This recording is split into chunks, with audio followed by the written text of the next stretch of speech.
السلام علیکم دوستو، کیا آپ جانتے ہیں کہ اس سال پاکستان کی شوبز انڈسٹری کو بھی صحافت اور کھیلوں کے کئی بڑی شخصیات کی طرح صدارتی اعزازات سے نوازا گیا؟ جی ہاں ناظرین، آج کی ویڈیو میں ہم بات کریں گے اسلام آباد میں ہونے والی اس شاندار تقریب کی جہاں پاکستان کے مشہور اداکاروں، اداکاراؤں اور فنکاروں کو صدارتی اعزازات سے نوازا گیا، جنہوں نے اپنے شعبوں میں پاکستان کا نام روشن کیا۔ صدر پاکستان نے مختلف شعبوں میں بہترین خدمات انجام دینے والی شخصیات کو ایوارڈز سے نوازا۔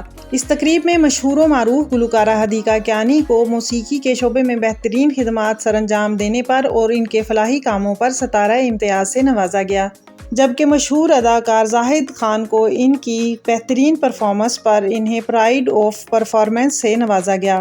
سینئر اداکار اور ہدایت کار عرفان کھوسٹ کو بھی اعزاز سے نوازا گیا۔ اس کے علاوہ گلوکارہ حمیرہ ارشد، صحافی احتشام الحق اور اینکر عدیل عباس کو بھی ستارہ امتیاز سے نوازا گیا۔ سابق کپتان شاہد افریدی کو بھی صدارتی اعزازات دیے گئے۔ اس کے علاوہ سینئر اداکارہ فضیلہ قاضی اور باصلاحیت اداکارہ سویرا ندیم کو بھی تمغہ امتیاز سے نوازا گیا۔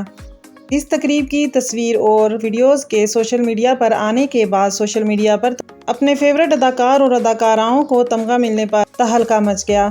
تمام مداحوں نے خوشی کا اظہار کیا۔ تقریب میں پاکستان کی ثقافت، فن اور انٹرٹینمنٹ انڈسٹری کی خدمات کو خوب سراہا گیا۔